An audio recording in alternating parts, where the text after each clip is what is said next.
Bueno, muy buenos días a todos los que nos acompañan hoy en vivo. Quiero anunciarles que al final tendremos un tiempo para preguntas y respuestas con la ingeniera María Alejandra.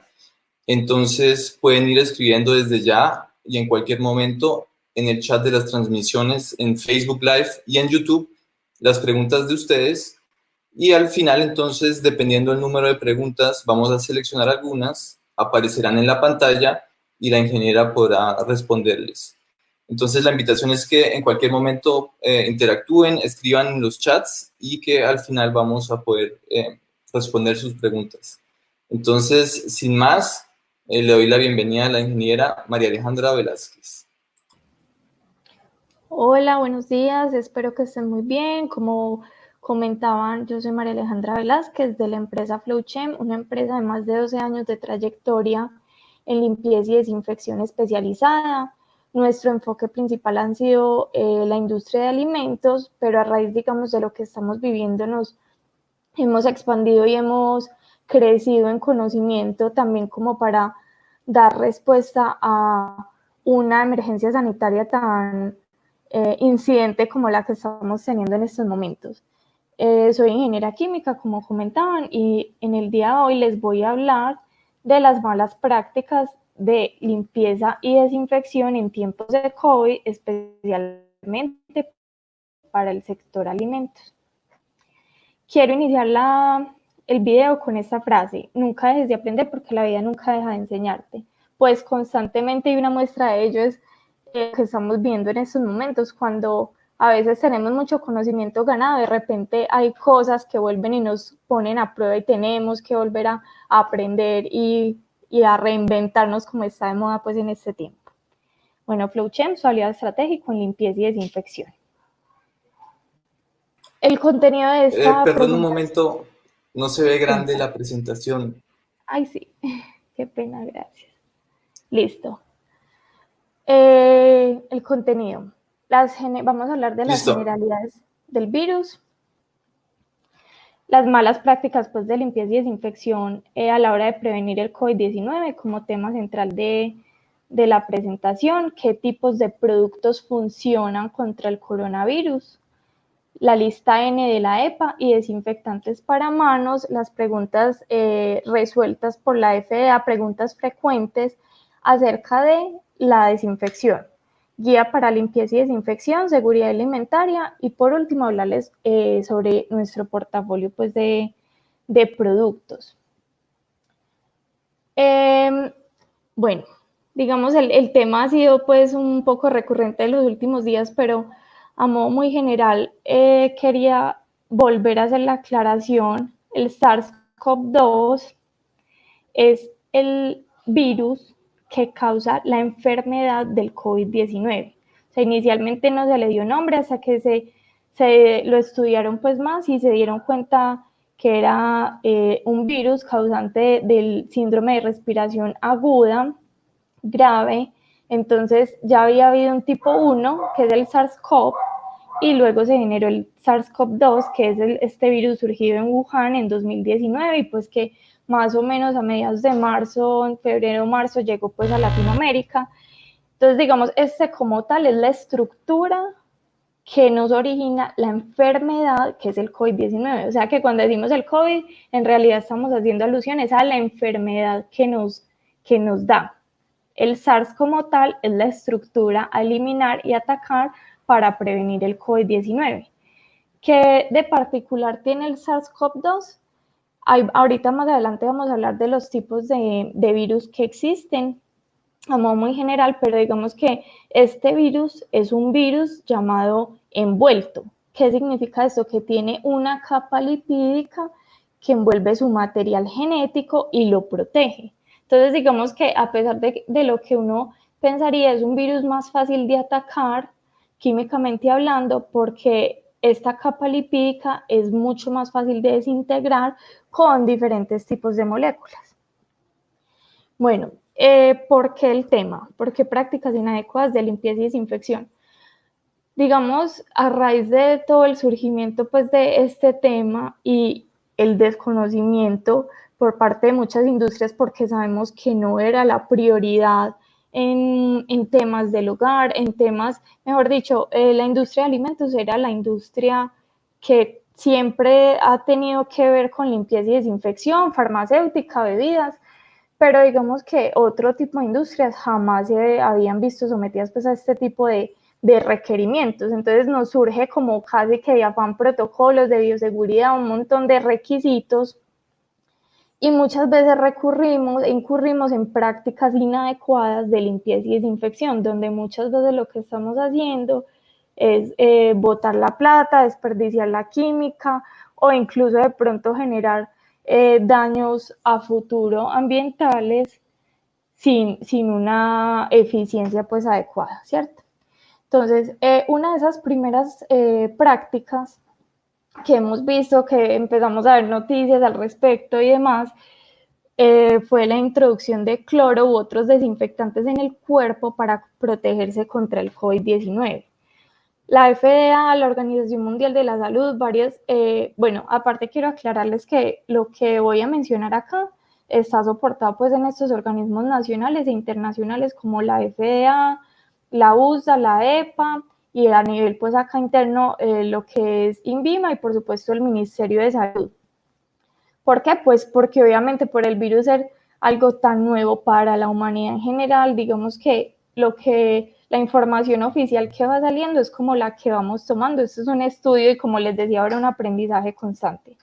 Entonces, ¿qué pasa? Empezó a surgir unas teorías y unas prácticas de ingestión de desinfectantes. Entonces las personas ingerían cloro, ciertas sustancias cloradas que a ciertas concentraciones para desinfección casi que interna. Esto es algo que no se debe realizar porque los desinfectantes están hechos para superficies duras y porosas, no para seres humanos y mucho menos a manera de ingestión. Estas sustancias pueden ser venenosas si se ingieren y causar pues irritación, daños en la piel, en los ojos y en otros órganos o intoxicación, sean o no clorados.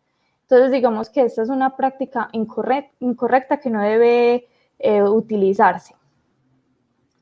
Otra es realizar desinfecciones en túneles o cabinas de desinfección para personas. También la empezamos a ver, fue una idea que digamos en un principio podría sonar muy chévere, muy innovadora, pero el problema es que los desinfectantes, como les digo, y es algo que debemos tener muy en mente, los desinfectantes están hechos para superficies, a menos de que se indique lo contrario, o sea, digamos, hay ciertos tipos de desinfectantes, más adelante vamos a hacer más énfasis en ellos, que pueden tener alguna aplicación específica, pero no como se empezó a implementar que muchos tipos de desinfectantes se utilizaban para estas cabinas y lo que pasa es que estos productos pueden causarnos irritación en la piel, pues hay desinfectantes muy amigables en general para su uso, pero de todas maneras pueden generar reacciones adversas y como les decía, no están hechos para ello. Entonces, ¿qué pasaba? La piel es uno de los órganos que se podía ver afectados, pero además de ello, si digamos las boquillas de las cabinas estaban ubicadas en partes altas, les podía caer pues goteras de desinfectante sobre la cara, entonces nariz, ojos, boca se podían ver afectados, como les decía, la ingestión es nociva, no está recomendada, la inhalación también nos puede causar problemas respiratorios, entonces digamos que esta es una práctica que definitivamente tanto la Organización Mundial de la Salud y por ende el Ministerio de Salud en Colombia se pronunciaron a decir, no, no se recomienda, no es para esto, no se debe aplicar en personas. Además que una persona que esté infectada y pase por allí va a seguir infectada. Digamos que lo que eventualmente pudiera lograrse, y eso que ahorita vamos a hablar de la parte de nebulización, lo que eventualmente pudiera lograrse es una desinfección de objetos, pero aún así una persona contagiada va a seguir contagiada y va a seguir contagiando por medio de su saliva y sus fluidos corporales, aún después pues, de pasar por estos túneles, generando una sensación errónea de confianza. Esta práctica es súper importante. Usar arbitrariamente concentraciones de desinfectante para incrementar su acción. Es demasiado importante no solo en el sector de alimentos, sino para todo lo que sea uso de detergentes y desinfectantes, la concentración adecuada del desinfectante. ¿Por qué? Si tenemos una sobredosificación de productos químicos, es un problema real en cualquier sector. O sea, podemos empezar a afectar desde el tratamiento de aguas a nivel interno de una empresa o ya a nivel de ciudad por sobredosificación de química, y esto nos afecta, por ejemplo, uno de los parámetros conocidos como DQO, que es la demanda química de oxígeno. Y adicionalmente podemos incurrir en ineficiencias porque estamos utilizando producto de más que no es necesario, ¿cierto? Ya más adelante voy a hablar específicamente del sector alimentos, que pues particularmente para este sector sí que mucho más se debe controlar la sobredosificación de productos químicos, pues por el tema de inocuidad. Bueno, dosificar en cantidades menores a las recomendadas, o sea, otra concentración errónea, concentraciones menores, puede generar que no se logren los objetivos, que yo no esté, o sea, que esté también botando el producto porque no esté logrando ni siquiera una disminución mínima que se necesite para controlar cierto tipo de microorganismo o estructura. En este caso podemos estar hablando del virus que yo tenga que hacer. Bueno, entonces, ¿qué es muy importante? Tener en cuenta las recomendaciones del proveedor, la ficha técnica y estudios microbiológicos certificados para los desinfectantes. ¿Por qué hago el énfasis en eso? Porque, digamos, hay muchos tipos de moléculas a diferentes concentraciones y tiempos de contacto. ¿Y qué pasa? Cuando yo valido cómo ese desinfectante funciona en determinadas condiciones, es que me doy cuenta a cuáles las puedo recomendar. O sea, cuánto disminuyó, de qué microorganismos. Los desinfectantes no hacen la misma acción al tiempo, sobre todo los microorganismos. O sea, puede que para un microorganismo específico yo tenga que utilizar más dosis de cierto producto, de otro menos, los tiempos de contacto, o sea, todas estas recomendaciones que más adelante vamos a hacer énfasis en ellas son decisorias para todo esto, o sea, para la acción y la eficiencia que vamos a tener en estos momentos. Y entonces, ¿qué finalmente recomendamos? Como la mayoría de desinfectantes vienen para la concentración vienen para diluir, entonces es muy importante verificar la concentración de la solución antes de utilizar. O sea, si yo preparé mi desinfectante en solución y lo tengo listo para utilizar, lo más recomendable es verifique la concentración. ¿Por qué?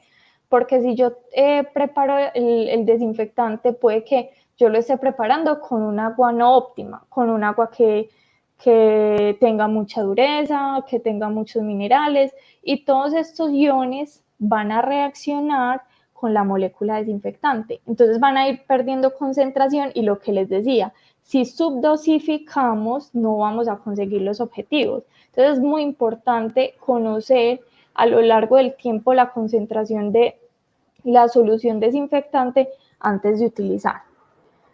¿Por qué no dosificar menos? Entonces vamos a hablar acá de dos conceptos que son muy importantes en el tema de los desinfectantes. Uno es la concentración mínima inhibitoria. La concentración mínima inhibitoria es la cantidad más pequeña de un desinfectante que inhibe o impide la multiplicación de un microorganismo. Entonces acá tenemos un ejemplo. Tenemos, digamos, que el color morado es la solución desinfectante y los punticos rosados son algún microorganismo o estructura pues a eliminar, a controlar. Entonces tenemos una concentración 1 del desinfectante que es la menor. Si yo le subo la concentración, van disminuyendo esos microorganismos. Si se la subo, van disminuyendo, y hay un punto a partir del cual yo inhibo la multiplicación y el crecimiento de esos microorganismos. Esto es lo que se conoce como la concentración mínima inhibitoria. Entonces, digamos, este es un concepto muy importante para que lo tengamos en cuenta, porque si yo no llego, o sea, si yo estoy dosificando por debajo de una concentración mínima inhibitoria para cierto microorganismo, porque como les decía, esta concentración se evalúa para varios tipos de microorganismos, ¿qué va a pasar? Que yo no voy a lograr el efecto deseado, no voy a inhibir el microorganismo, entonces no estoy haciendo nada. ¿Qué es el poder bactericida? Es a una concentración de desinfectante ya establecida, es el porcentaje de reducción del microorganismo con el desinfectante. Entonces, digamos, yo tengo una serie de microorganismos en cantidad de unidades formadoras de colonia por mililitro, que es la unidad de medición de cantidad de microorganismos, ¿cierto? Y le aplico una solución desinfectante a una concentración C1. ¿De qué va a depender esa concentración? Como les decía, del tipo de desinfectante, de la validación que se haya hecho microbiológicamente, de la recomendación del proveedor. Pero digamos que el proveedor ya nos dio una concentración establecida y yo la apliqué. Y hubo una disminución de ese microorganismo, supongamos, del 99.9%. Entonces, ese es el poder bactericida, o sea, a una concentración dada del microorganismo, ¿cuánto se reduce a una concentración dada del desinfectante, perdón, cuánto se reduce un microorganismo específico en porcentaje respecto a una cantidad inicial?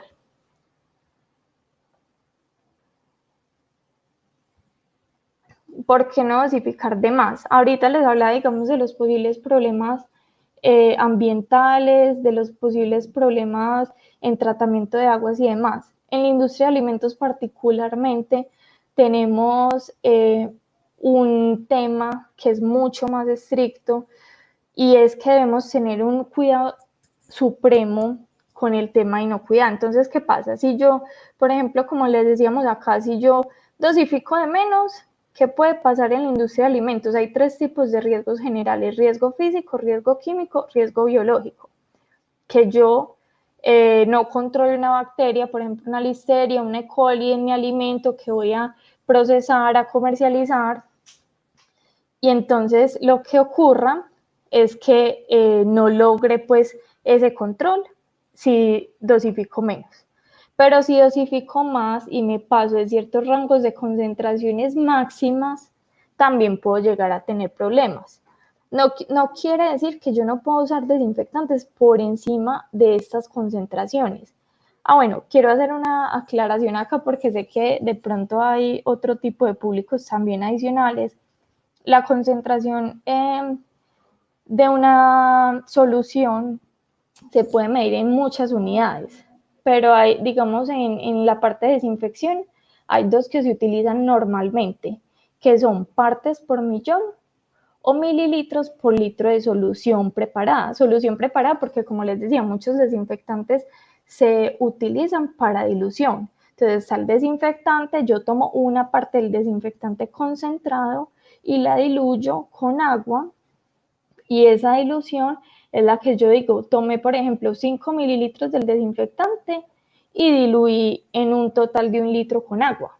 Entonces esta es una manera de medirla, y la otra es en partes por millón. A modo general, 1 mililitro por litro equivale a 1000 partes por millón. Entonces, en alimentos me dirán, yo no puedo utilizar amonio cuaternario a 400 ppm. Sí lo puedes utilizar, solo que yo acá les traje una tablita para contacto indirecto con alimentos y rangos de concentraciones máximas a las que no requieren enjuague. ¿Qué quiere decir esto? Si yo utilicé el amonio para la desinfección de mesones, de cuchillos, de utensilios que van a estar o ambientes que van a estar en contacto indirecto con el alimento, bien, ya si es directamente al alimento, obviamente esas concentraciones van a ser más bajitas, van a ser más exigentes. Si quieren luego también se las puedo compartir, pero digamos traje estas porque puede ser las que en estos momentos que estamos hablando pues del tema COVID, nos enfocamos también mucho en ellas. O sea, si normalmente hacíamos una desinfección y una limpieza exhaustiva, pues digamos que ahora mucho más tiene que estar uno pendiente con este tipo pues de requerimientos de desinfección. Entonces, digamos, para el amonio cuaternario, el rango de concentración máxima en la que nos requiere enjuague es entre 100 y 200 partes por millón, que esa es la sigla ppm. para contacto indirecto con alimentos.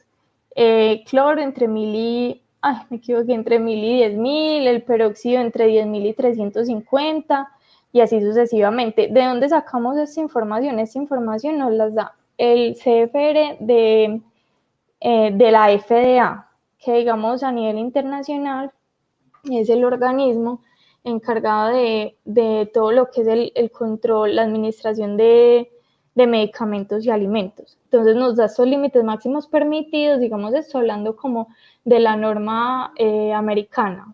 Ya para la parte europea hay otras normas, pero en Colombia nos regimos más por la FDA, y acá a nivel pues nacional es el INVIMA el que nos, digamos, da este aval. Bueno, las dosificaciones, vamos a hablar de las dosificaciones sugeridas para otros coronavirus en tiempos pasados. O sea, digamos, ya han habido otros virus de estos, y de ahí, ¿qué hacen los organismos internacionales? Como este virus es tan nuevo, está tan reciente, entonces lo que hacen es tomar como referencia otros virus que ya han estado del tipo coronavirus, digamos como el coronavirus canino o el virus de la gastroenteritis, que se clasifican como coronavirus y nos dan unas moléculas a unas concentraciones recomendadas. Esto es una de las referencias iniciales para utilizar en cuanto a este tema pues del coronavirus. O sea, miren que hay muchas moléculas en realidad que nos sirven para atacarlo. ¿Y esto es por qué? Esto es porque, como les decía, es un virus realmente fácil de inactivar. O sea, esto, así nos lo define la EPA, nos dice, es un virus fácil de inactivar. ¿Por qué? Por la envoltura lipídica que tiene. Entonces, bueno, acá les dejo pues como los datos de las concentraciones recomendadas para otros. Específicamente para SARS-CoV-2, esta tabla está tomada del Ministerio de Salud, que a su vez la toma de la Organización Panamericana de la Salud. Entonces, digamos acá, esta también nos va a servir mucho porque tenemos el compuesto de cloro, peróxido de hidrógeno, alcoholes, fenoles y sus concentraciones y niveles de desinfección a los que son efectivos.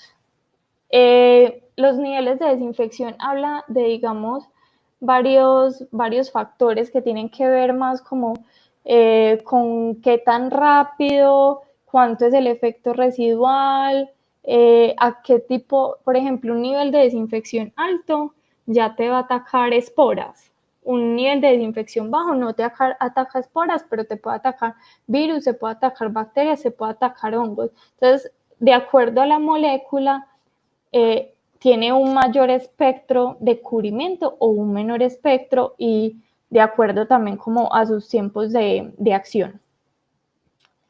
Bueno, otra práctica inadecuada de desinfección, que les decía que iba a hablarles de esta más específicamente, es fumigar o hacer aspersiones de espacios exteriores para reducir el riesgo de COVID para el público.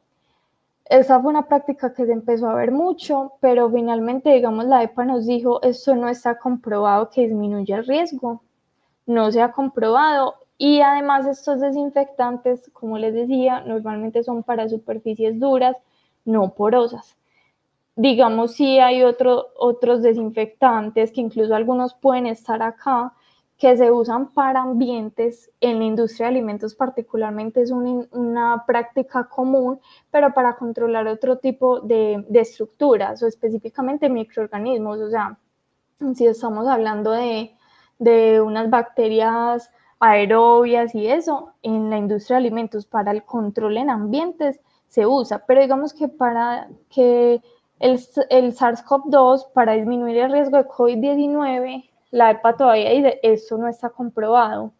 Entonces, es más bien un gasto inoficioso, además de que si es un área libre, muy probablemente el virus pueda estar en las superficies y estar en contacto con el sol, con los rayos UV del sol por un tiempo prolongado, y estos rayos UV pueden desintegrarlo. Entonces, digamos que es mejor dejarlo a la actuación, en este caso los rayos UV del sol, que gastar química así como arbitrariamente, además que en espacios exteriores ya digamos como son parques u otro tipo pues de espacios, pueden haber muchas otras contaminación pues ambiental que la hemos visto, polución, demás, que pueden también disminuir la acción desinfectante de una nebulización. Entonces, digamos que más bien lo que se recomienda es las áreas libres requieren limpieza, pero no desinfección. Áreas de alto contacto, por ejemplo, si estamos hablando de escaleras eléctricas o pasamanos de escaleras en general, barras de acero, otro tipo de superficies, limpieza rutinaria. Si se va a hacer una desinfección a estos puntos, que sea una desinfección por contacto, o sea, una desinfección como tal a la superficie, pero no llegar y hacer nebulizaciones a áreas exteriores. La mayoría de desinfectantes, como les decía, pues son para superficies no duras, no porosas, a menos que la información técnica del producto lo sugiera para otro uso. Bueno, y hablando pues de los rayos UV, entonces hay otra práctica que se empezó pues a ver, que es utilización sobre la piel de métodos alternativos de desinfección, como los rayos UV, la luz azul LED, las ondas ultrasónicas. Eso también es algo que no está recomendado para desinfección en piel.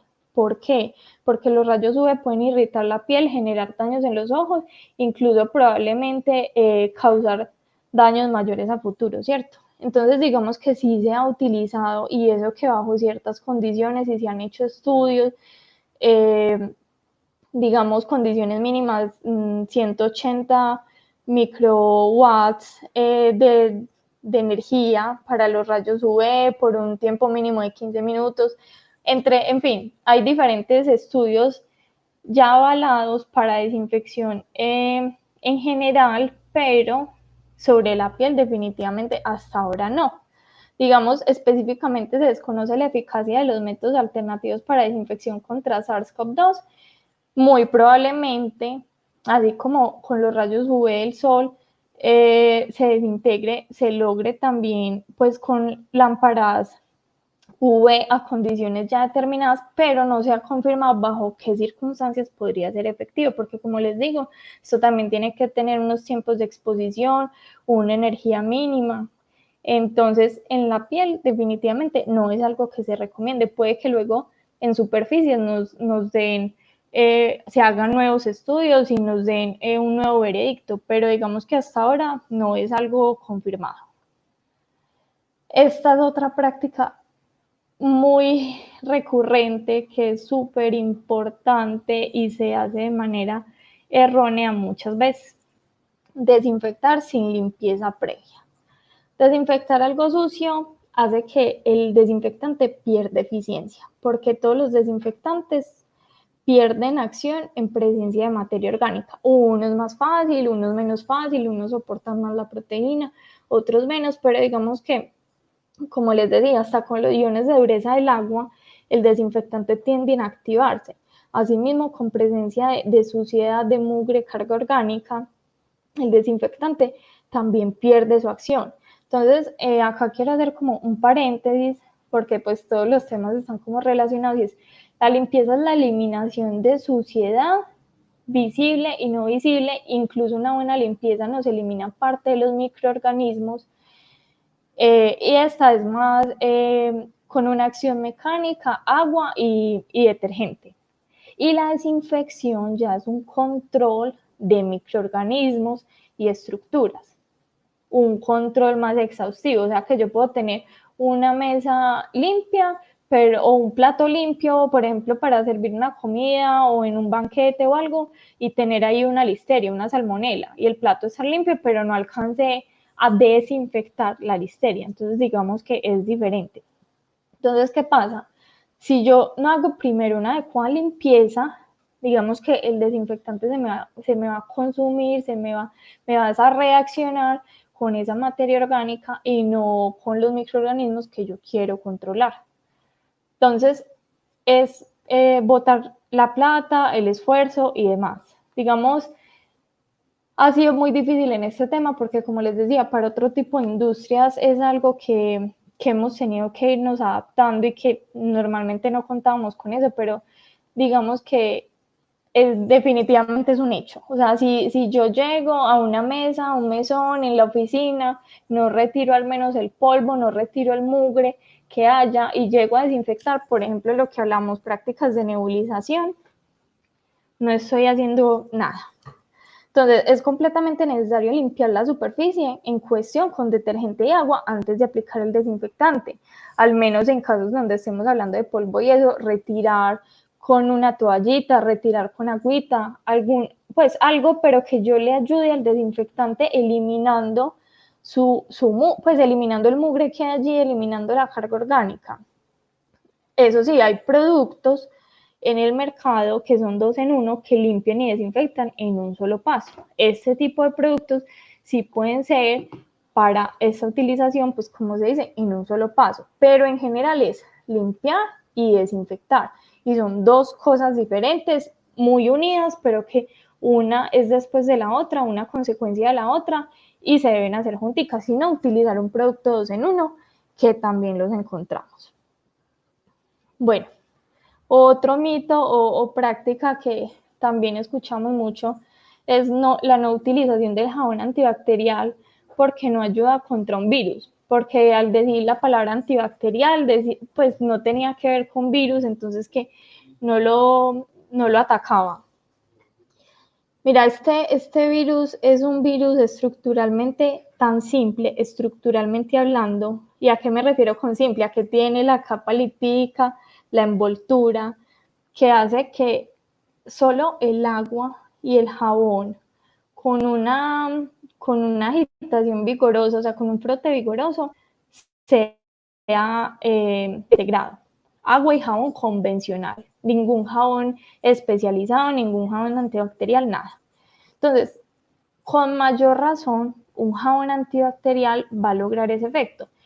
¿A qué hago referencia con eso? Que entonces ya en todas las casas hay que comprar jabón antibacterial. No, sino que en la industria de alimentos, como hay que controlar es ya otro tipo de microorganismos que sí se pueden encontrar, como un E. coli, que nos va a causar, si llega al alimento, le va a causar al consumidor final diarrea, vómito, otras enfermedades pues transmitidas por alimentos, una listeria, una salmonela. Entonces, digamos, en estas industrias sí se debe utilizar un jabón antibacterial pues para las manos, pero hasta un jabón convencional elimina el virus. Un jabón antibacterial también lo hace, sino que su nombre viene porque, digamos, su espectro principal de, de aplicaciones a las bacterias, no porque no sirva para lo otro, sino porque muchas veces están hechos más para la industria de alimentos, de hospitales, entonces muchas veces vamos es atacar las bacterias, eso es como nuestro objetivo, pero por supuesto, o sea, los jabones antibacteriales contra el virus hacen efecto, lo desintegran y se pueden pues utilizar perfectamente. Eh, esta es otra práctica. Cuando hubo el boom del gel, cuando hubo hasta desabastecimiento, eso fue una cosa impresionante y todos detrás del gel y muchas veces la solución la teníamos ahí con el jabón convencional, ¿cierto? No lavarse las manos y solo desinfectarse con gel. O sea, el gel antibacterial definitivamente ha sido uno de los elementos más recomendados contra, digamos, pues para disminuir el riesgo del COVID-19. Pero, ¿qué pasa? Debe tener ciertas condiciones, un contenido mínimo de alcohol del 60% y volvemos a lo mismo, o sea, de esta charla que algo quisiera que se les quedara es limpieza y desinfección, o sea, siempre, siempre van de la mano. Entonces, si yo tengo el gel, que el gel es un desinfectante de manos y tengo las manos sucias, ¿yo qué voy a hacer? Revolcar todo el mugre. O sea, a veces nos pasa, tenemos las manos súper sucias, llegamos, nos echamos gel que porque estamos en la calle y ahí yo muy poquito estoy haciendo. O sea, que lo ideal, si yo al menos tengo una toallita, eliminar el mugre, si no me puedo lavar las manos, eliminar el mugre que más pueda y ahí sí aplicar el gel. obviamente, mientras nos podamos lavar las manos, eso es lo más recomendado. Como ya ahora cada 5 minutos, cada 10 minutos, o de pronto si cogí un billete no me voy a ir a lavar las manos, entonces ahí sí en los intermedios entre lavados y lavados puedo utilizar el gel pues de manos, que tenga eso sí un contenido de alcohol de más del 60%. ¿Por qué en este caso hacemos énfasis en eso? Porque, digamos, el alcohol es una de las moléculas de la lista N de la EPA que se sabe que a partir del 60% desintegra también el virus. Entonces, digamos, funciona de manera similar al jabón, elimina su capa lipídica, pero pues lo más recomendable siempre es el agua y el jabón. Si no puedo, o en los intermedios, o para toda hora no estarme yendo a lavar las manos, ahí sí utilizo el gel. Pero que no vayamos a incurrir de pronto en utilizar siempre el gel y no irnos a lavar las manos con las manos supremamente sucias, porque entonces va a ser ineficiente. Volvemos a lo mismo, es limpieza y es desinfección, entonces debo hacer una limpieza de manos, que es el lavado de manos, y posteriormente una desinfección, o en los intermedios una desinfección. Esta también es muy importante y muy recurrente se ha estado pues viendo, no aplicar el desinfectante según recomendaciones de uso del fabricante. Digamos, como les comentaba ahora, los estudios microbiológicos de cada desinfectante, de todos los que existen en el mercado, pues se supone que deben tener su estudio microbiológico para poder certificar a qué condiciones frente a uno o varios tipos de microorganismo ese desinfectante va a funcionar. Como les decía, tiempo mínimo de contacto, o sea, es otra palabra clave, tiempo mínimo de contacto. Yo puede que a mí el proveedor me recomiende un amonio cuaternario a una concentración de 5 mililitros por litro. Listo, yo lo utilicé a esa concentración. ¿Y qué pasa? Y lo utilizo a la concentración, la molécula que es, todo. Y no lo dejo el tiempo mínimo de contacto que me recomiendan. ¿Qué estoy haciendo? Muy poquito. O sea, volvemos a lo mismo. Son varias condiciones para ello. O sea, igual estamos hablando de moléculas químicas. Las moléculas químicas se ven afectadas por varios tipos de cosas, inclusive una temperatura, un pH. Pero digamos, en las condiciones más normales que se usan los desinfectantes, de lo más influyentes son tiempos de contacto y concentraciones. Desde las concentraciones ya hablamos ahorita, ¿por qué no sobredosificar? ¿Por qué no dosificar menos, cierto? Los tiempos mínimos de contacto también se deben tener en cuenta y también varían según el microorganismo o estructura a atacar y según el desinfectante utilizado. Entonces, su dosis óptima va a ser de acuerdo al proceso y al microorganismo, como les decía.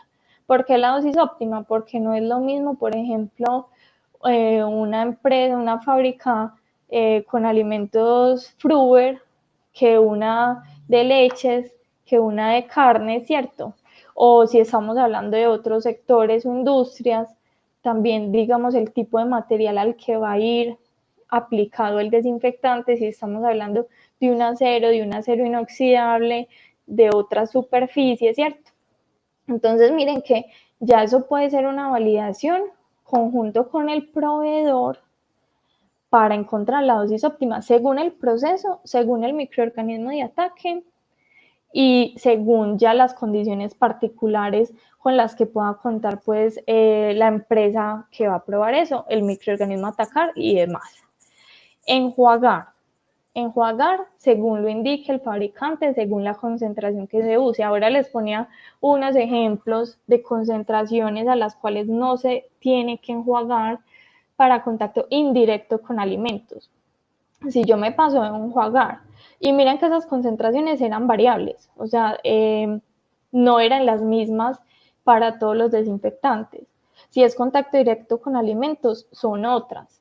Si no estamos hablando de alimentos, sino por el tema ya del COVID-19 que nos toca recurrir a áreas administrativas, a otro tipo de áreas que normalmente no hacíamos esto, donde digamos podemos estar hablando de escritorios, de llaves, pues de manijas de puertas, etcétera. Entonces, digamos, también va a variar por eso, porque puede que Por ejemplo, puede que hayan desinfectantes que corroan ciertas superficies, o si se deja más de cierto tiempo de contacto, o si no se enjuagan. Entonces es muy importante esto del enjuague, particularmente ya como preguntarlo y conversarlo con el proveedor según el desinfectante, porque puede que si yo a ciertas concentraciones de un desinfectante no enjuague, me vaya a generar una corrosión en el mediano o largo plazo. En fin, igual,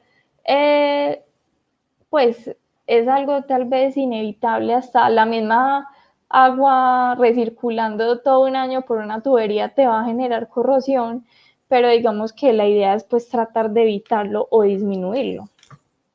Bueno, se deben utilizar los elementos de protección indicados en la hoja de seguridad de los desinfectantes.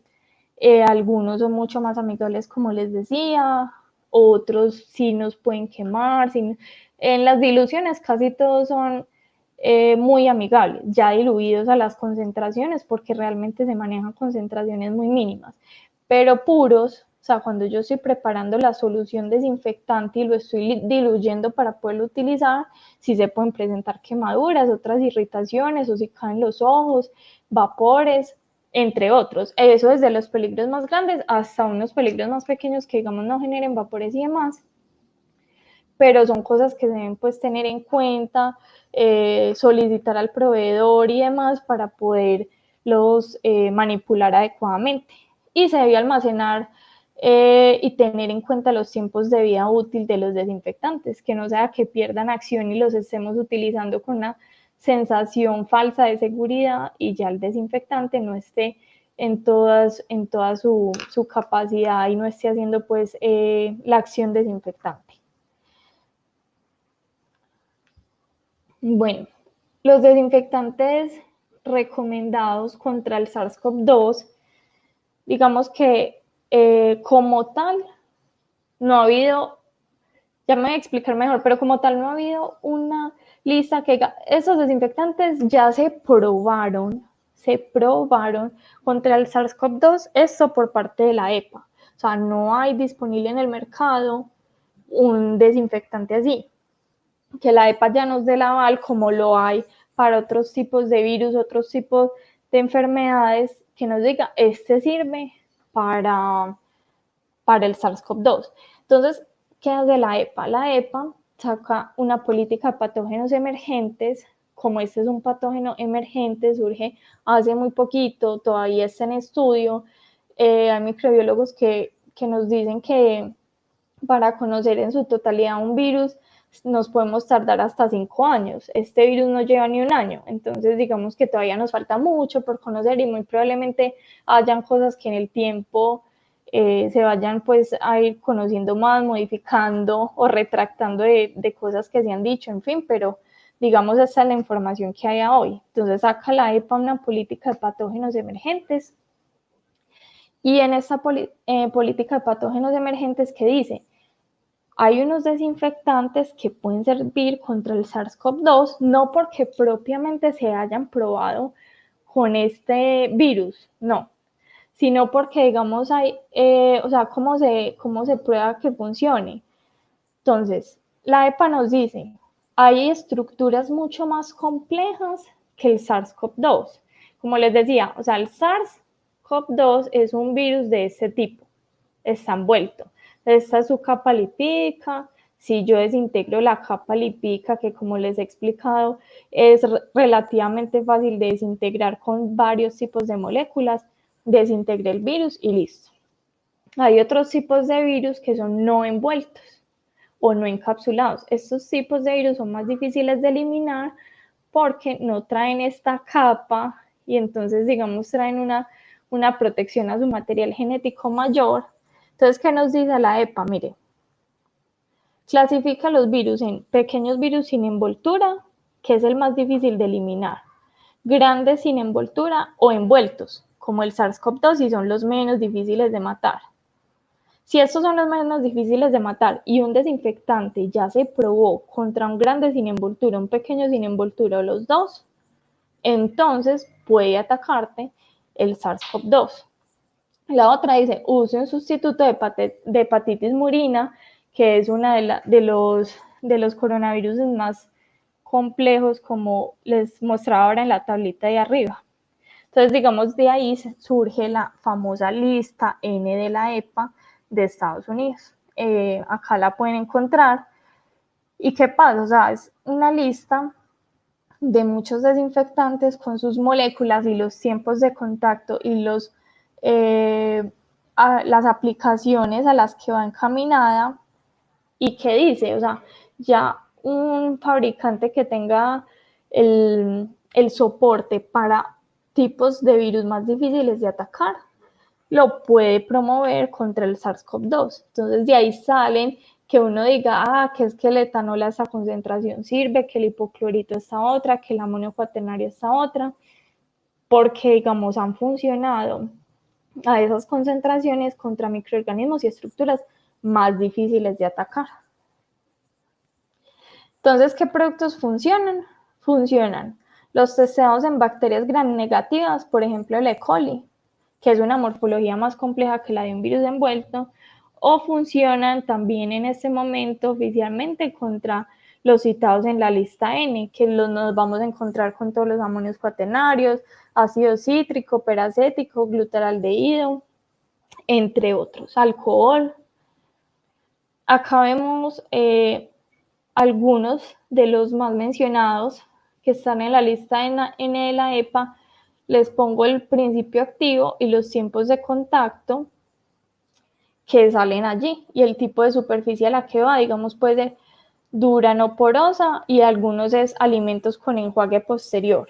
Digamos, esto lo ponen así en modo general. Ya si nosotros fuéramos a particularizar, como les decía, hay que mirar a la concentración que hace el desinfectante de un proveedor específico a la cual yo la necesito para que tenga mi desinfección normal de alimentos y el SARS-CoV-2, y digamos de allí ya yo verificar si necesito o no enjuague. Pero digamos a modo muy general, pues sin concentraciones. Entonces estos son como lo que la EPA pues nos dice. Entonces ustedes me dirán, los desinfectantes para manos, ¿dónde están? Lo que pasa es que la EPA es la Agencia de Protección Ambiental de los Estados Unidos, ¿cierto? Y la FDA, como les decía, es el ente regulador de los alimentos y medicamentos. Entonces, para la FDA, los desinfectantes para manos son considerados como medicamentos. O sea, que ustedes no los van a ver en esta lista N de la EPA, porque la lista N de la EPA se trata de desinfectantes para superficies duras no porosas, que además nos hacen la claridad de superficies duras no porosas. Entonces, digamos que ya, si vamos a hablar del desinfectante para manos, como es algo mucho más delicado, mucho más crítico, porque ya la superficie es la piel, ¿cierto? Entonces ya tiene que tener otros cuidados adicionales. Ya ahí estamos hablando de que regula la FDA, lo regula como un medicamento y nos dice, pues como les había contado, que debe contener mínimo el 60% de alcohol, contar con un registro sanitario pertinente de uso cosmético. ¿Quién lo da acá en Colombia? El INVIMA. El INVIMA es el ente regulador digamos, que nos da el aval de poder utilizar un producto como uso cosmético. ¿Qué significa uso cosmético? Que puede entrar en contacto directo con la piel sin causar perjuicios. Y ahí volvemos un poquito a lo que decíamos de las cabinas. Una cosa es la piel, otra que se puede inhalar, otra que se puede ingerir. Decimos porque igual hemos visto noticias que niños o incluso personas, pero más que todo niños, que sufrieron una intoxicación leve por seguramente en sus manos tenían el gel, se chupan las manitos y entonces, claro, terminan intoxicados. Entonces con eso hay que tener pues mucho cuidado. Cuando hubo un desabastecimiento muy grande del gel antibacterial, la FDA brindó una guía de preparación del desinfectante para manos, ¿cierto? Pero en estos momentos dice, no prepare su propio desinfectante. ¿Por qué? Porque incluso ellos mismos nos contaban en sus boletines, pues, que hay personas que sufrieron incluso quemaduras por malas preparaciones del desinfectante de manos. Entonces, lo más recomendable es, si hay abastecimiento, utilízalo y cómprelo a un proveedor que tenga el aval para utilizarlo y ofrecerlo pues como un desinfectante de uso cosmético. Incluso salió una noticia de un proveedor que está fabricando y comercializando desinfectantes a base de, no de etanol ni alcohol isopropílico, sino metanol. Y ese alcohol es supremamente tóxico, entonces tuvieron que descontinuarlo y decirle a la gente, pila, no lo consuma más. Entonces, digamos que a pesar de todo hay que tener mucho cuidado porque debe ser como algo que tenga un respaldo para poderse utilizar. Bueno, estas son las 8 prácticas más generales que hemos encontrado, pues las que mostré ahorita, que hemos encontrado en este momento para malas prácticas de limpieza y desinfección. Ahora vamos a hablar de algunas preguntas resueltas por la FDA, o sea, hay muchas y hay muchas que nos surgen con este virus, pero traje acá las más relacionadas de pronto con el sector de alimentos y bebidas. Entonces, una es, ¿puedo enfermarme al beber agua potable? ¿Debo hervirla? Enfermarme, estamos hablando de COVID. Entonces, lo que la FDA nos dice es que hasta ahora no hay estudios que digan que podemos enfermarnos bebiendo agua potable y que si es potable no se hace necesario hervirla, que podemos seguir consumiendo nuestra agua potable normal y común y corriente. Puedo enfermarme al tocar alimentos, empaque de alimentos o superficies en contacto si el coronavirus está presente en ellos. Hasta ahora tampoco hay evidencia de ello, de que esto pueda pasar. Sin embargo, la FDA sí hace una invitación, uno, pues digamos a lo que son plantas productoras de alimentos, a seguir contemplando sus protocolos que de por sí deben ser estrictos sobre limpieza y desinfección, más hacia un tema de inocuidad de alimentos. O sea, como les decía, si es menos, podemos dejar por ahí una bacteria que aumente el riesgo biológico y nos puede hacer daño, una enfermedad transmitida por alimentos. Si sobredosifico, por ejemplo, un químico, ya podríamos estar hablando de un riesgo químico, de que una persona se intoxique por consumir un alimento que tuvo un exceso de cierta molécula química, que por ejemplo era un desinfectante. Digamos, esto es más lo que puede pasar, pero como tal no se ha demostrado que yo pueda enfermarme de coronavirus por un alimento. Sin embargo, la recomendación de la FDA para todos es empaques, pues empresas productoras de alimentos, conserve sus protocolos e incrementelos. Y las demás prácticas que es casi obligatorias pues para el resto de industrias, que es distanciamiento social, los mínimos 2 metros, el uso del tapabocas y demás. Ahorita hablamos un poquito de ellas. Pero, y para, digamos, consumidores, la desinfección de los empaques de alimentos. La desinfección, una desinfección, como les decía, que se tenga en cuenta las prácticas que mencionamos ahorita, las prácticas correctas, no las erróneas, pues, y listo. Bueno, puedo contraer el COVID de un trabajador del sector alimenticio que prepare mis alimentos. Entonces, como es muy similar a la pregunta anterior, o sea, de los alimentos como tal, no hay evidencia de ello, de que haya una transmisión por allí. Muy probablemente el virus, si no sé, si estuve en contacto con un pan y yo me lo comí mismo, puede que el virus no se haya alcanzado pues a desintegrar y todavía esté estructuralmente completo y nos pueda hacer daño. Entonces lo mejor es evitarlo, más no hay evidencia de ello. Eso es lo que nos dice la FDA, pues que como les decía, es como la fuente oficial de la que nos basamos para responder este tipo de preguntas. Lo más recomendable de todas maneras es, debe haber una inspección muy estricta y muy rigurosa de la salud de los colaboradores, especialmente, digamos, si preparan alimentos y demás, pero esto es algo en general para todos los sectores, una inspección diaria, una inspección frecuente que me permita tener un control en el momento en que un colaborador o yo misma me doy cuenta que no me siento bien, que presento algún síntoma, estar alerta y no seguir allí de pronto preparando los alimentos mientras me hacen un diagnóstico adecuado. ¿Deben las instalaciones de alimentos realizar algún procedimiento especial de limpieza o saneamiento para el COVID-19?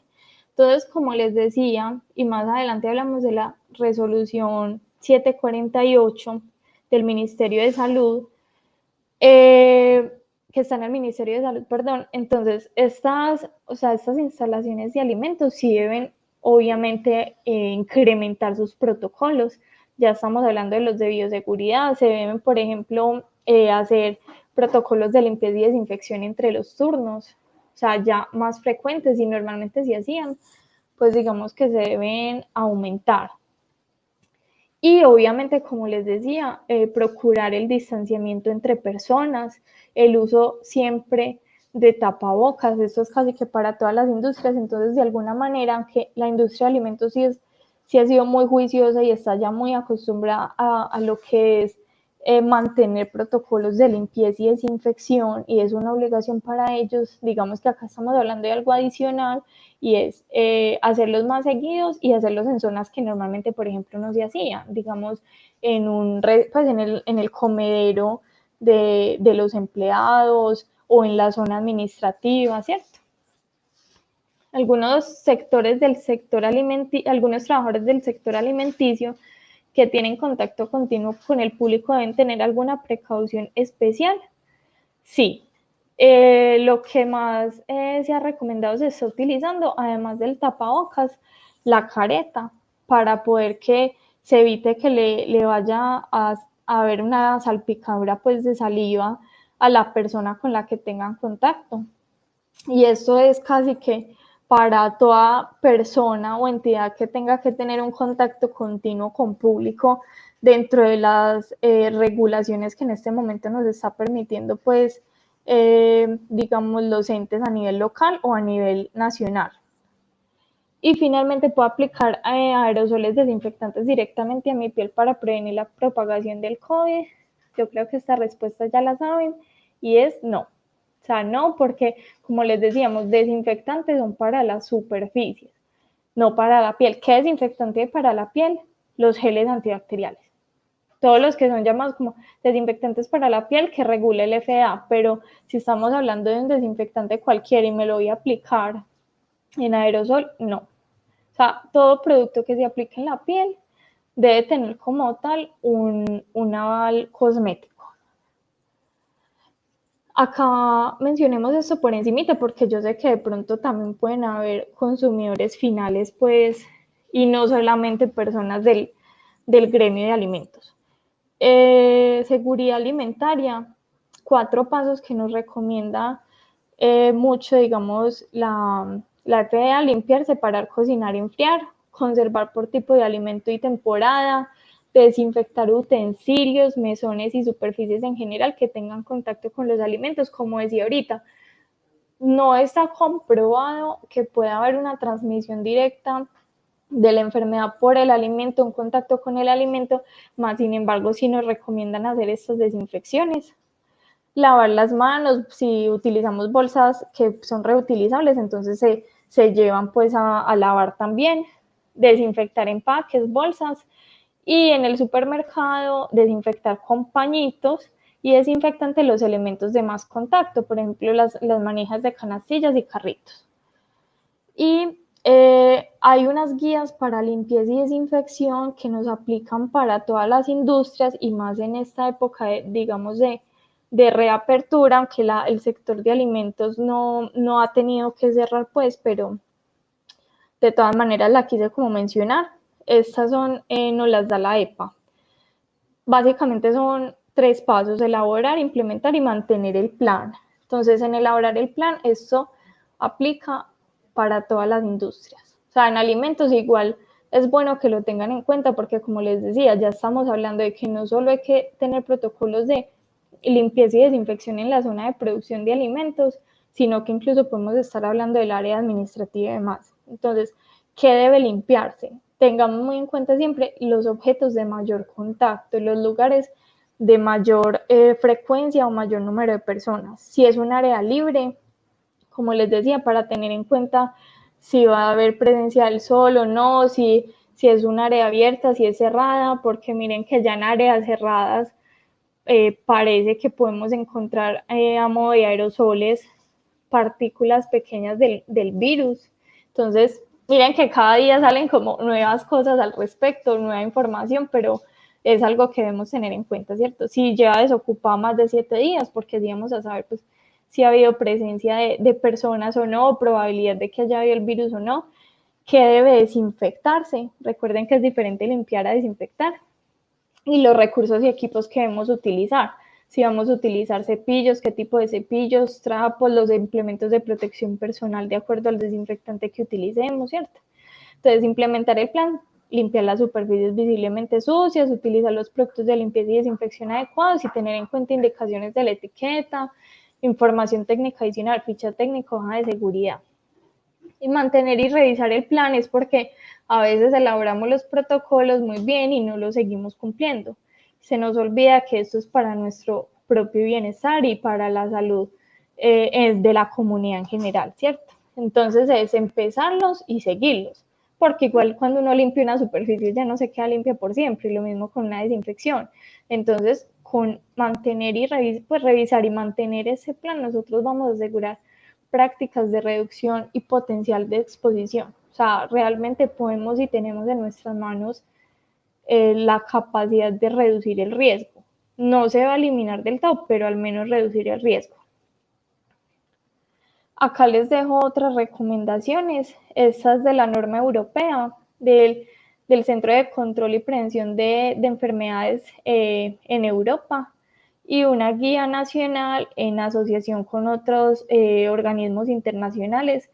Son unas guías muy completas, esta nos aplica mucho a nivel Colombia, no es reglamentaria, es simplemente una guía, pero están muy completas, muy específicas, todo. Luego les puedo pasar si quieren el documento para que se lo estudien más porque de verdad trae muy especificado como recomendaciones para varios tipos de industria, explicaciones de preparación de desinfectantes y demás. Recomendaciones para el sector alimento, a modo muy generales, yo creo que incluso se les pueden hacer ya conocidas porque vuelvo y digo, o sea, el sector alimentos ha sido un sector que siempre se ha enfocado mucho por razones de inocuidad en todo lo que tiene que ver limpieza y desinfección y control de los riesgos pues para los alimentos. Entonces, control de la salud de los empleados y subcontratados. Ahora con mayor razón, pues, que como decíamos, no está demostrado, pero siempre es la recomendación, o sea, un colaborador enfermo, pues si es de COVID, ya sabemos que se debe estar en la casa hasta que se le haga la prueba y se compruebe pues como su estado, ¿cierto? O si es de otra, si estamos hablando de otra enfermedad, depende del caso, este empleado no puede estar, por ejemplo, en producción. Si tiene si tiene indigestiones, si tiene una gripa muy fuerte, virus, ¿cierto? O sea, esto es algo que ya es más o menos común para ustedes, pero simplemente es hacer un control mayor porque pues ya sí debe ser diario para evitar, por ejemplo, la propagación del virus, ¿cierto? La higiene personal de los empleados, el control de las operaciones, entonces lo que decía, cada cuánto vamos a hacer los protocolos de limpieza y desinfección, cuáles son los puntos críticos, cuáles son los utensilios a desinfectar, las superficies, las materias primas y demás. Y el control para llevar y entregar alimentos, pues que en este momento las industrias también deben haberlos aumentado, porque ya digamos, si antes era restringido, ya es mucho más restringido, deben haber menos personas, el distanciamiento social, la desinfección de empaques y demás. La normatividad vigente en Colombia, acá hay otra guía también súper buena que nos da el Ministerio de Salud, es limpieza y desinfección en servicios de salud ante la introducción del SARS-CoV-2. Y acá en el Ministerio de Salud, en la página principal, encuentran todas las resoluciones que han surgido a partir del COVID-19. Particularmente, como les hablaba ahora, de la resolución 748, es la que el INVIMA para las plantas de alimentos dice, esta es la que deben cumplir, esta es en la que se deben basar. Y básicamente menciona lo que ya les dije. O sea, acá vamos a ver los puntos clave, los principales: lavado de manos, colocación de tapabocas y el distanciamiento social. O sea, esto es un punto en común que van a encontrar, yo creo que en todas las guías en estos momentos que saquen pues para al respecto, porque digamos que estos son los principales puntos para minimizar el riesgo, ¿cierto? Ya otros puntos adicionales nos hablan, por ejemplo, de la nebulización, si estamos hablando del sector alimentos, pero incluso pues, como les decía, esto es más una práctica ya común para el sector de alimentos que se debe realizar más para controlar otro tipo de microorganismos de ambiente, ¿cierto? Pero digamos ya yo voy a tener que hacer más recurrente una desinfección, una limpieza de utensilios que normalmente no lo hacía y que pueden ser de alto contacto, como les decía, manijas, celulares, objetos muy constantemente que son utilizados por nosotros. Tener en cuenta lo del gel antibacterial. Algunas guías también recomiendan el uso de pediluvios para controlar la transmisión por calzado, utilizar los elementos de protección personal, los detergentes, los desinfectantes adecuados, dosificadores, porque como les decía, la mayoría de desinfectantes son para dilución, y por ejemplo las tirillas de concentración para verificar la concentración de las soluciones preparadas. Por ejemplo, digamos nosotros basados en esto, sacamos también una lista de los desinfectantes nuestros a las concentraciones que eran recomendadas, la forma de aplicación, la preparación, los tiempos de contacto y recomendaciones. Esos son, digamos, acá están las moléculas principales y los nombres comerciales, pues. ¿Para qué? Precisamente para tener como este soporte, brindarles a nuestros clientes este soporte y que pudiera ser una guía más fácil, porque digamos, más arriba yo les estaba hablando de concentraciones netas. ¿Qué quiere decir? O sea, concentración del principio activo. Pero otra cosa es qué concentración de el desinfectante comercial yo debo utilizar. O sea, si yo estoy hablando de ácido peracético puro, lo utilizo digamos, a 500 partes por millón, pero entonces si yo, el comercial viene al 15%, entonces ¿cuántas partes por millón de ese desinfectante es el que yo debo utilizar, ¿cierto? Entonces acá tenemos los desinfectantes que han sido más mencionados, digamos, sal pura desinfectante, que es el amonio cuaternario de quinta generación. Acá hago como un paréntesis porque seguramente han escuchado mucho amonios cuaternarios, y entonces quiero aclararles así muy por encimita que esos son compuestos catiónicos, o sea que presentan carga positiva en dilución, y hay varias generaciones.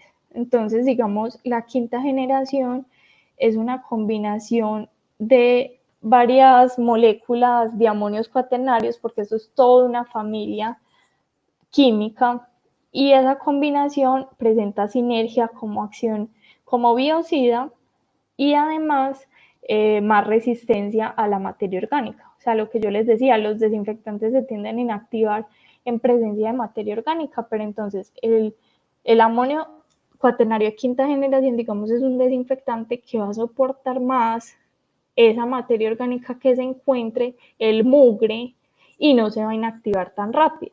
A la final se inactiva, sí, pero pues porque como les decía, por eso se procura que haya una limpieza previa, pero lo va a soportar más, o sea, va a soportar más tiempo la presencia de este material.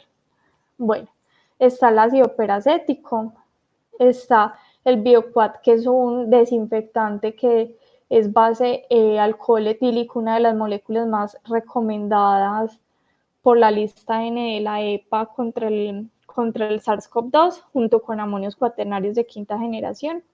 Otra de las moléculas recomendadas, como veíamos en la tabla más arriba, el glutapure, que es una mezcla de glutaraldehídos con amonios cuaternarios.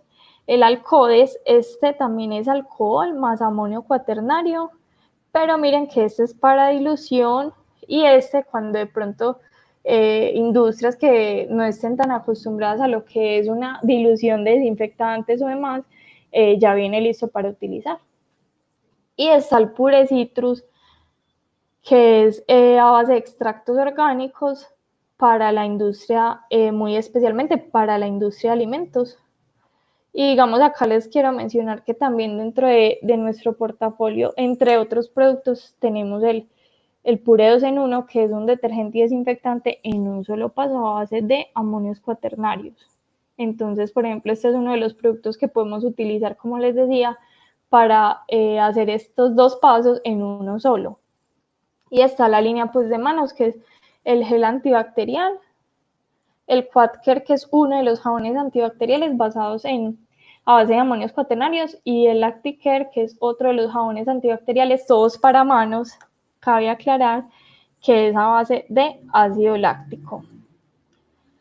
Acá les dejo también la bibliografía, está de dónde sacamos pues la información, la Organización Mundial de la Salud, la de la Salud Panamericana, la EPA, los Centros de Control y Prevención de Enfermedades en Estados Unidos, el Código de Regulaciones Federal CFR para alimentos, importantísimo, el Centro de Prevención y Control de Enfermedades Europeo, el Ministerio de Salud en Colombia, por supuesto, y el INVIMA. También les quiero contar pues que tenemos presencia en las redes sociales, tenemos un canal de YouTube que hace poquito iniciamos, donde subimos como videos de interés, de uso de los productos, de recomendaciones, y asimismo en el blog, si van a encontrar, el blog se encuentra en nuestra página web. Entonces en la página web tenemos unos canales nuevos para averiguaciones pues comerciales, técnicas, ¿cierto? Y en el blog, los invito a que lo conozcan, se llama Flowy. Y en el blog, que también lo encuentran en el sitio web, pues encuentran que frecuentemente subimos publicaciones técnicas de interés al respecto. O sea, tienen diferentes temas entre alimentos, malas prácticas, otros sectores, recomendaciones, usos correctos y demás. Y muchísimas gracias.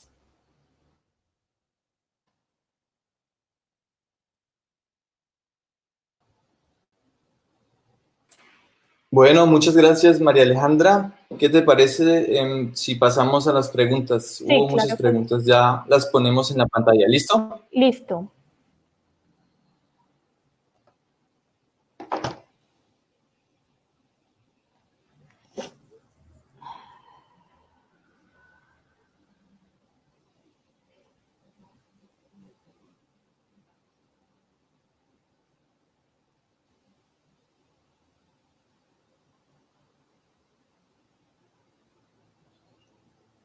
Listo. ¿Cada cuánto recomienda realizar choques de dosis y por cuántos días se debe realizar esta acción?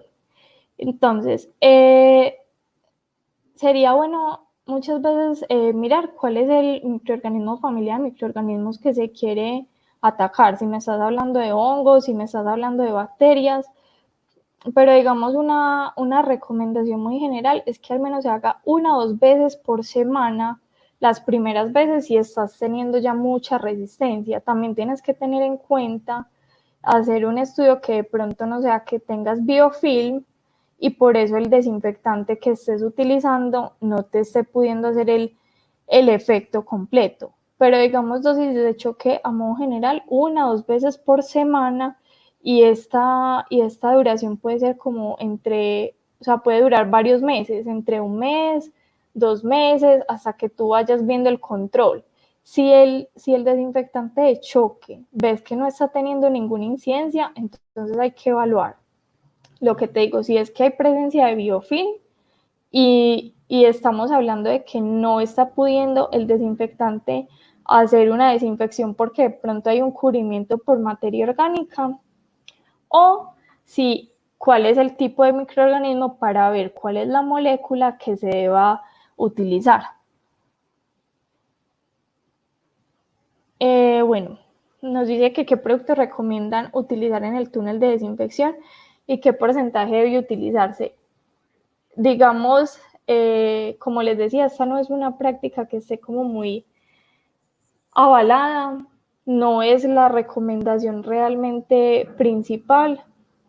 Si definitivamente se va a hacer, o sea, un cuidado extremo en que la persona que va a pasar por allí no vaya a tener contacto en su piel, sobre todo en sus zonas respiratorias, que es donde más problemas les puede causar.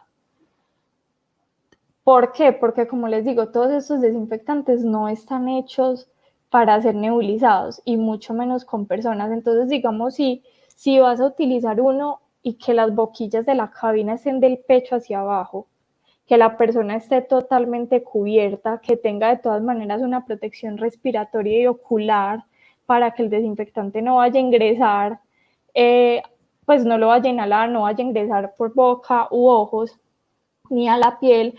Entonces sería una mezcla de alcoholes con amonios cuaternarios.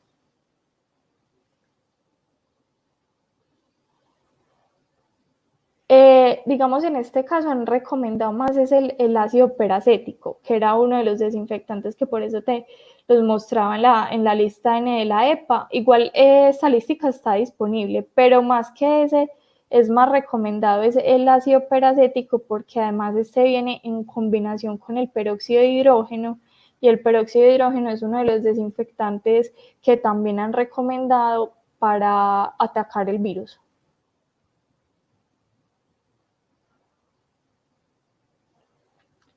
Bueno, esto depende del proceso. O sea, me gustaría si quieres me cuentas más para poderte dar ese, pues entre nebulización y aspersión, digamos, vas a lograr un buen efecto, pero de qué va a depender uno u otro. Si estamos hablando de control de microorganismos generales aerobios en ambientes, te recomiendo más una nebulización. Si digamos el COVID hay que mirar porque como les decía, es una de las prácticas pues que no está tampoco tan recomendada. Entonces sí me gustaría que me contaras un poco más de a qué proceso lo vas a usar. O sea, si va a ser espacio interno, externo. Ahorita al final les dejo mis datos y ya me cuentas bien para que lo revisemos. Mira, para fábricas de yogur, uno de los productos recomendados es el ácido peracético. Para la parte pues de desinfección, obviamente como les decía, con los detergentes, podemos estar hablando de detergentes neutros, detergentes ácidos, porque a veces todo lo que tiene que ver con lácteos nos puede generar la piedra de leche, entonces se generan incrustaciones para eliminarlas. Y el ácido peracético a las concentraciones adecuadas, ya podemos entrar y te explico a cuáles las podemos utilizar. A las concentraciones adecuadas lo puedes utilizar, pero es uno de los más recomendados para esta industria. ¿Qué desinfectantes están aprobados para uso directo con alimentos? Esta pregunta está súper buena. Mira, hay unos desinfectantes, hay unas sustancias que la CFR nos presenta como GRAS, que es una sigla en inglés que significa generalmente reconocidos como seguros. Entonces hay unos desinfectantes, entre ellos está, por ejemplo, el ácido peracético, el ácido láctico, el ácido cítrico, que están avalados por la CFR a ciertos límites de concentraciones, o sea, no podemos hablar de concentraciones de más, eso también, como les decía, hay que mirarlo muy bien siempre con la marca comercial, el proveedor, pero esos tres tipos de desinfectantes, por ejemplo, son generalmente reconocidos como seguros y los puedes utilizar en alimentos.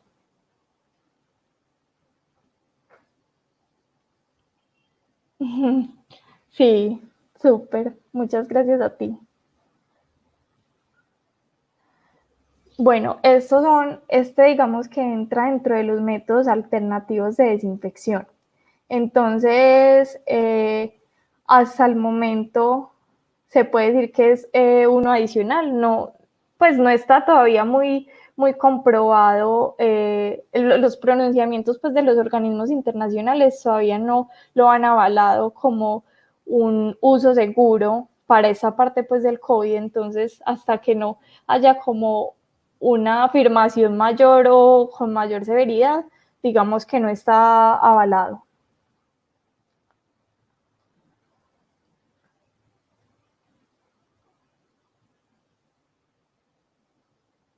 Listo, mira. Para la parte de procesos y alimentos de los zapatos, el los amonios cuaternarios o la mezcla de glutaraldehído con amonio cuaternario es uno de los más recomendados. ¿Por qué? Porque, digamos, son desinfectantes que te van a soportar la carga de materia orgánica. O sea, digamos, cuando hay una sinergia entre amonio cuaternario y glutaraldehído, él aguanta más la materia orgánica y el mugre, y pues los zapatos obviamente traen mucha carga de esto, entonces es uno de los más recomendados. Mezcla de glutaraldehído con amonio cuaternario o amonios cuaternarios de quinta generación.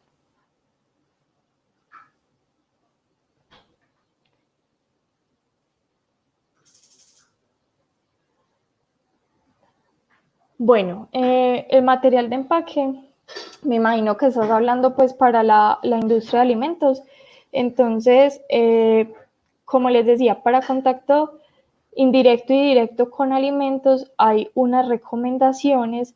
Entre ellos está, digamos, lo que es amonio cuaternario. Se puede utilizar el ácido peracético, y pueden ser a las concentraciones de la tablita que les daba arriba, y si quieren también se las comparto, pero lo importante es que se haga, ojalá de manera superficial, que se haga con un contacto físico, y si definitivamente es muy difícil, entonces con una nebulización enfocada a estos materiales específicamente.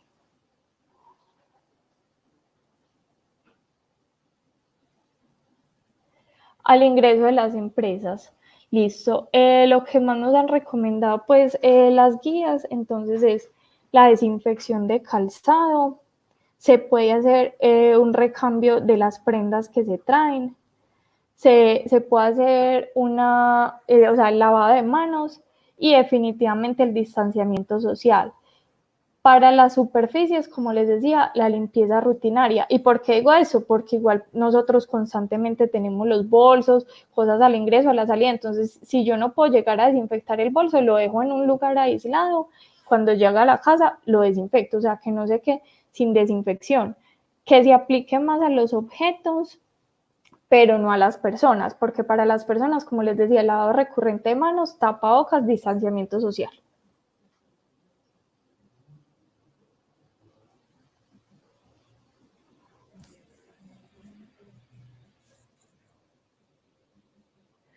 En este caso, Héctor, yo creo que tú estás hablando del contacto directo con alimentos, y yo lo estaba haciendo con contacto indirecto con alimentos neto. O sea, no sé si tú ahí me estás hablando, digamos, de 500 partes por millón netas, o de un desinfectante ya diluido, que en ese caso se sube pues la concentración. Pero digamos, para contacto indirecto, este rango es aprobado, pues es el que nos recomienda CFR.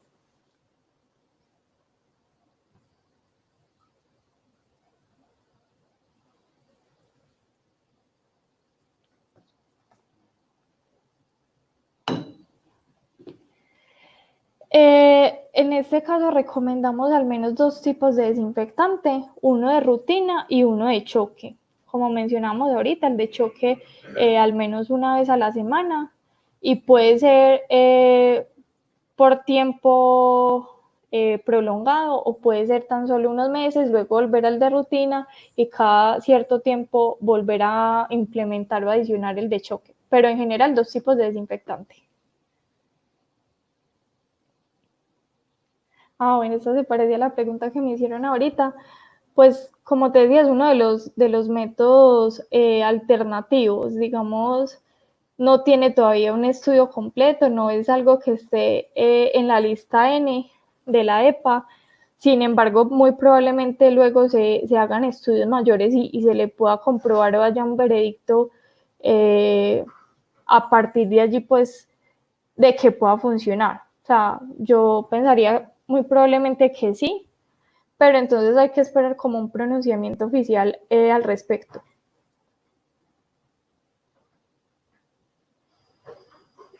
Bueno, como les decía, para aspersión de personas no recomendamos ningún desinfectante, ya que estos están hechos para superficies duras, no porosas. Si de pronto tú me estás hablando de desinfección de uniformes, objetos como tal, o sea, que la aspersión vaya muy focalizada a los objetos, entonces sí lo puedes utilizar, pero pues el amonio cuaternario de quinta generación, digamos, a 500 partes por millón aproximadamente de un desinfectante que venga al 11%, pero que sea específicamente a los objetos. Uso de desinfectantes en recipientes de acero inoxidable. Bueno, por ejemplo, el ácido peracético, que es tan recomendado para la industria de alimentos, se puede generar corrosión en los aceros inoxidables, porque esa molécula es corrosiva. Por ejemplo, el desinfectante de nosotros tiene una serie de anticorrosivos que respecto a otros desinfectantes comerciales no producen tanta corrosión. Sin embargo, en estos casos, lo más recomendable para superficies que siempre van a estar en contacto con él es enjuagar, pero definitivamente generan corrosión. Ya para este caso, de pronto un amonio cuaternario, otras cosas de ese estilo.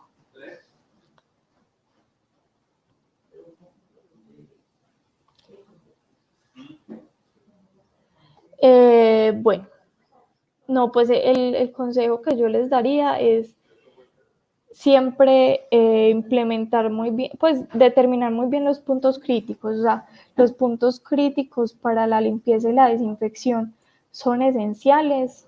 Digamos, de allí va a depender un buen proceso y un buen programa de desinfección. Se pueden hacer muestreos microbiológicos para ver y controlar cómo estamos haciendo el programa. Esta es la recomendación principal que yo les haría. Ya digamos, obviamente basándonos muchísimo en lo que dice el INVIMA, en lo que dice FDA y demás, pues como para hacerlo adecuadamente. Bueno, en este tipo de procesos podemos utilizar normalmente lo que es el ácido peracético o ácido láctico y extractos orgánicos. Son los desinfectantes más utilizados, digamos, para esta industria cárnica. Eso sí, el lavado de manos hay que implementarlo pues y con jabón antibacterial de manera muy exhaustiva. El ácido hipocloroso está en la lista N de la EPA y a unas concentraciones inferiores se puede utilizar con alimentos, pero creo que es con enjuague.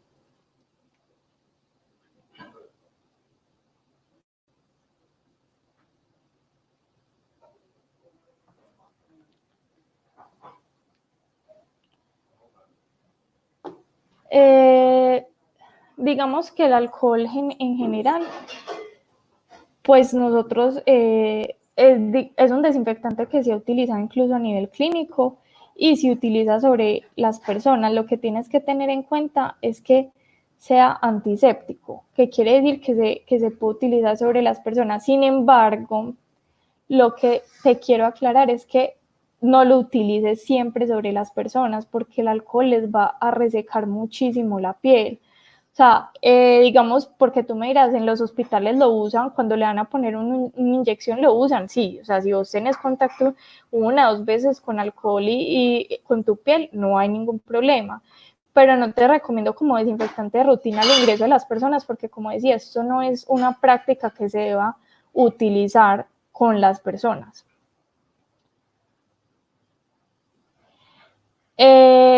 Normalmente están dadas volumen, pero ese reporte, por ejemplo, en este caso, en estas listas, sí es volumen, en las tablitas que les coloqué.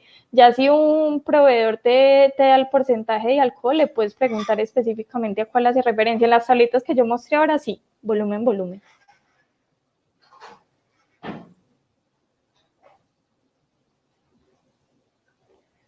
Bueno, esa pregunta también es súper importante, volvamos a hacer énfasis en ella y es, las soluciones preparadas van a tener una duración dependiendo de 2 cosas. Uno, que haga contacto con ellas, o sea, si hay materia orgánica que entra en contacto con ellas y permanece en contacto con ella, el desinfectante se va a inactivar y te va a durar menos, ¿cierto? Otra, el tipo de agua que se haya utilizado para la dilución, como te decía. Entonces, estos desinfectantes y estas soluciones nos van a durar conforme a eso. Lo mejor siempre es estar verificando la concentración, porque aún en los mejores casos puede que el desinfectante preparado con agua potable y sin ningún contacto de materia orgánica te pueda durar hasta una semana. Pero es siempre recomendable verificar la concentración antes de, porque según la molécula no van a durar siempre lo mismo.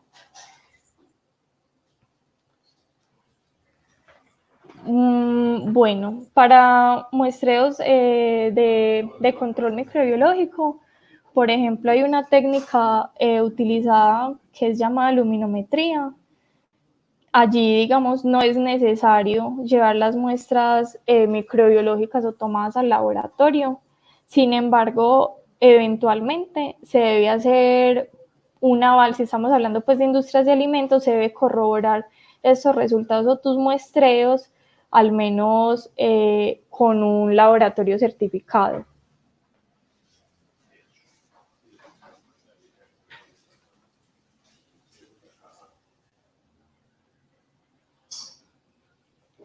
Alcohol o desinfectante.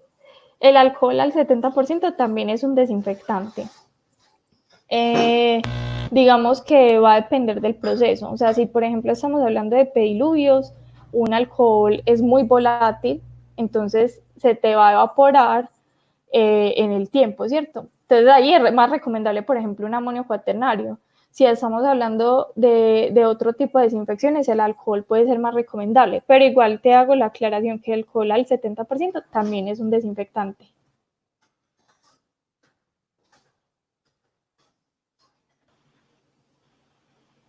Ahora sí, María Alejandra, muchas gracias. Muy interesante tu conferencia. Muchas gracias por todas las preguntas que nos formularon. Eran demasiadas, nos hubiéramos podido quedar aquí el resto del día contestándolas. Muy interesante esas 8 prácticas inadecuadas que nos compartiste en este momento que hay tanta desinformación.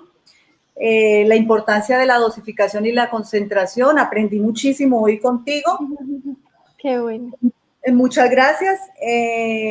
Muy interesante también lo de que hay que limpiar antes de desinfectar. Y seguramente hemos cometido muchísimos errores, tanto los mortales comunes y corrientes como yo, como nuestros visitantes, que son esos productores de lácteos y de cárnicos. Y por eso es tan valioso asistir a nuestras ferias, donde pueden recibir la información profesional calificada, adecuada y una asesoría personalizada, ¿no? Muchas gracias también por esos protocolos de higiene que pueden ellos poner en práctica. Por eso los esperamos siempre en nuestra feria Tecnolácteos Cárnicos Andina, para que puedan mejorar sus procesos, para que puedan enriquecerse mutuamente y retroalimentarse. No sé si tengas algo más que decir, María Alejandra. Por nuestra parte, darte las gracias. Comparte que tuvimos casi 250 personas conectadas, pero que tenemos inscritas 400 y pico, o sea que 200 más verán la conferencia más adelante y esperamos se pongan en contacto con ustedes si hay algún otro tipo de duda. No, muchísimas gracias a ustedes por la invitación y pues les queda mi contacto, mi correo para que pues, el resto de preguntas e información que requieran, con todo el gusto los estaremos atendiendo.